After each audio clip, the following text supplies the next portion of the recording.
গোপন সংবাদের ভিত্তিতে আজ 27 মার্চ 2025 বৃহস্পতিবার মধ্যরাত 12:30টায় বাংলাদেশ কোস্টগার্ড বিসিজি বেস ভোলা কর্তৃক ভোলার তজুমুদ্দিন উপজেলাধীন চর মোজাম্মেল এলাকায় একটা বিশেষ অভিযান পরিচালনা করা হয়। অভিযান চলাকালীন উক্ত এলাকা হতে দুর্ধর্ষ ডাকাত সালাউদ্দিন বাহিনীর 5 জন সক্রিয় সদস্যকে 60টি দেশীয় আগ্নেয়াস্ত্র, 4 রাউন্ড গোলা এবং 4টি রকেট ফ্লেয়ার সহ আটক করা হয়। আটককৃত ডাকাতরা মোহাম্মদ হারুন দফাদার, মোহাম্মদ রুবেল, মোহাম্মদ কবির মাঝি, মোহাম্মদ ইউনুস এবং মোহাম্মদ ফেরদৌস ওরফে হেজু সকলেই ভোলার তজুমুদ্দিন উপজেলাধীন চর মোজাম্মেল এলাকার বাসিন্দা। আটককৃত ডাকাত ও জব্দকৃত অস্ত্রে পরবর্তী আইনানুগ ব্যবস্থা গ্রহণের কার্যক্রম প্রক্রিয়াধীন রয়েছে।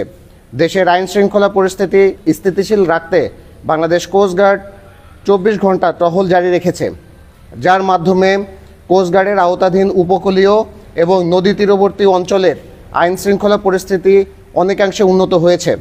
কোস্টগার্ড ভবিষ্যতেও এই ধরনের অভিযান অব্যাহত রাখবে।